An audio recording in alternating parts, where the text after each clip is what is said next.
રાધે રાધે. માણસના શબ્દો પર નહીં, એના ઈરાદા પર ગૌર કરો. ઘણા માણસ એવા હોય છે જે હસીને તમારી જડો કાપી રહ્યા હોય છે, અને ઘણા લોકો કડવું બોલીને પણ તમને સાથ આપી રહ્યા હોય છે. આ એવા લોકો માણસો હોય છે કે જે તમારી સાથે રહે છે, તમારી જોડે બેસીને ખાય છે, ઉઠે છે, બેસે છે, તમારી જોડે હસી હસીને વાતો કરે છે, તમારા વિશે ઘણું બધું તમારા મોઢે સારું બોલે છે, અને તમારી પીઠ પાછળ એ જ તમારું સૌથી ખરાબ બોલતા હોય છે. તમારી અંગત વાતો જાહેર કરતા હોય છે. આ એવા માણસો છે જે તમારી જોડે રહીને જ તમારી જડોને ખોખલી બનાવી રહ્યા હોય છે.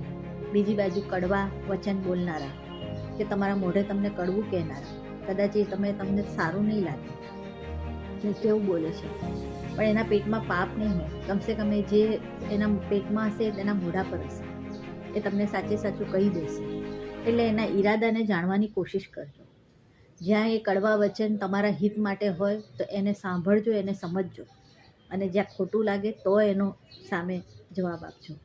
પણ જો એને ઈરાદો સાચો લાગે તો એના એ કડવા બોલને સહન કરી લેજો.